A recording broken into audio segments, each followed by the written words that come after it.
हे हाय मित्रांनो, आज आपण बनवलेलं आहे मस्त सातारी गावठी चिकन करी।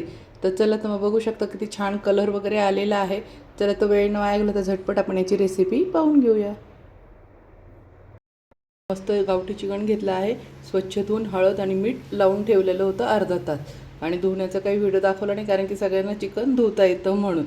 तर इथं स्वच्छ चिकन धुवून आणि हळद आणि मीठ लावून अर्धा एक तास ठेवायचे।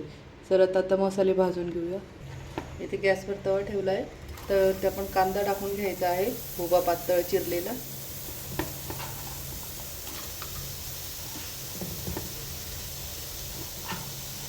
त्यानंतर याच्यात थोडंसं तेल टाकून घेऊया।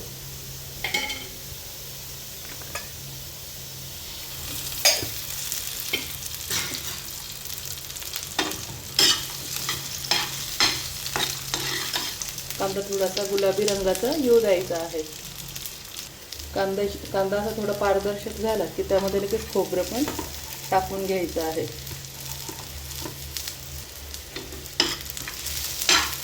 आता एक घालून गोल्डन ब्राऊन करून घ्यायचा आहे। जास्त काळा पण करायचं नाही आणि जास्त कच्चं पण ठेवायचं नाही। पण हे सर्व मंद आचेवरच भाजायचं, जोरात गॅसवर भाजायचं नाही, तर पटकन जळल्या जातं ते।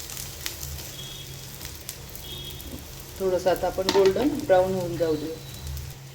मस्त गोल्डन ब्राऊनचं झालं। आता इथे लसूण आणि अद्रक टाकून घ्यायचं आहे, ते पण थोडंसं यातच भाजून घ्यायचं आहे।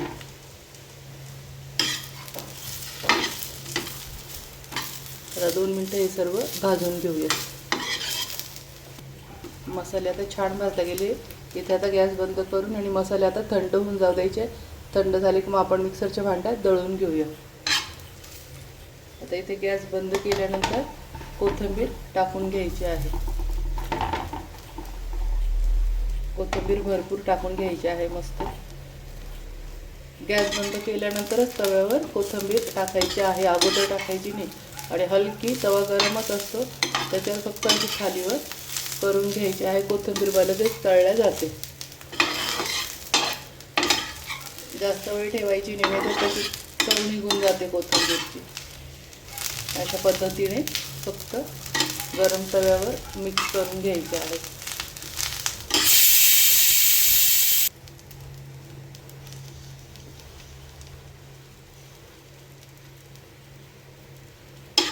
हे झालंय थंड। आता आपण काढून घेऊया आणि थंड झालं की मिक्सरच्या भांड्यात दळून घेऊ। आता इथे मसाला पूर्ण थंड झाला आहे, आपण आता मिक्सरच्या भांड्यात दळून घेऊया।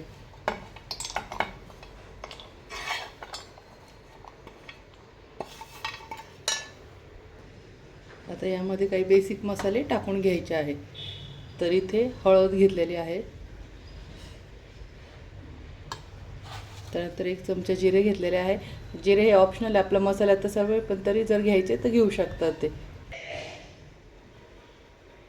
इथे मी हा केरला मसाला बनवलेला जो आहे तो व्हिडिओ टाकला आहे काल का परवाच्या याच्यामध्ये, तो 2 चमचे टाकून घेत आहे। इथे मी आता आपला जो मसाला आहे मिक्सरला, आता हे मी पाणी टाकून पूर्ण दळून घेणार आहे। यात थोडंसं पाणी पण टाकून घेते म्हणजे छान पेस्ट होऊन जाईल। चला तर मग आता मिक्सरला फिरवून घेते। इथे गॅसवर कुकर ठेवले, कुकरमध्ये आता तेल टाकून घेते। तर यामध्ये पूर्ण मसाला जो आपण दळला आहे तो टाकून घ्यायचा आहे। त्यानंतर इथे थोडा कढीपत्ता पण टाकून घ्यायचा आहे। आता सर्व छान कालवून घ्यायचं आहे। दळताना आपण आपला सातारा मसाला जो केलेला आहे तो पण टाकलेला होता, त्यामुळे आता याच्यात काही टाकण्याची गरज नाही। आता तेल सुटेपर्यंत छान मसाला परतून घेऊया। थोडंसं पाणी जे मिक्सरच्या भांड्याला मसाला वाटला आहे तर त्याच भांड्यात थोडं पाणी टाकून आणि यात टाकून घ्यायचं आहे। आणि आता छान तेल सुटस तो मसाला परतून घ्यायचा आहे। थोडं पाणी टाकायचं म्हणजे जेणेकरून आपला मसाला खाली कुकरला लागणार नाही।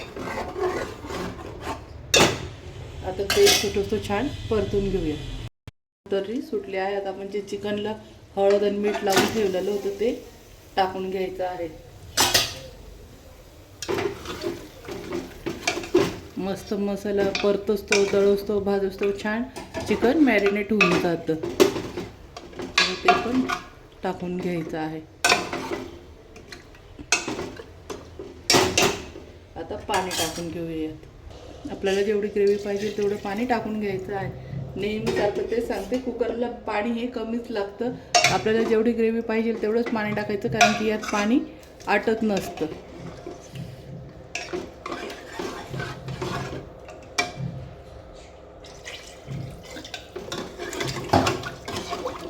आता इथं टेस्ट करून पाहायचे आहे. मीठ कमी जास्त करून इथेच मीठ टाकून घ्यायचं आहे आणि कुकरचं झाकण लावून 3-4 शिट्ट्या करून घ्यायच्या आहेत.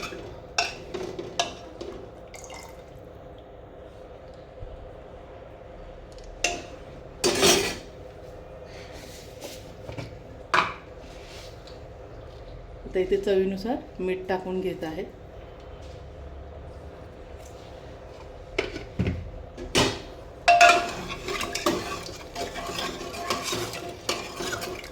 आता कुकरला झाकण लावून घ्यायचं.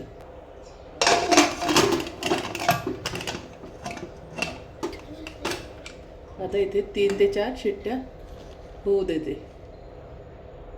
तर मग आपली भाजी झाली का नाही बघून घेऊया. मस्त. इथे आता कोथिंबीर टाकून घ्यायची आहे.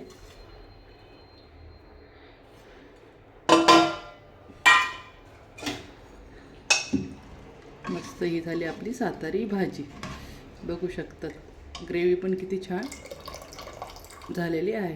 चला तर मग आता आपण ताटात वाढून घेऊया. मस्त पाहू शकता किती छान चमचमीत भाजी झालेली आहे. मस्त चवीला तर खूपच भन्नाटे. कलरही पाहू शकता किती सुंदर आलेला आहे. तर चला तर मग मैत्रिणींनो, भेटूया असेच नवीन नवीन रेसिपीमध्ये. तर तोपर्यंत मस्त खा आणि मस्त राहा. आणि अशीच नवीन नवीन रेसिपी पाहण्यासाठी माझ्या चॅनलला सबस्क्राईब करायला आणि शेअर करायला, फॉलो करायला विसरू नका. Bye bye.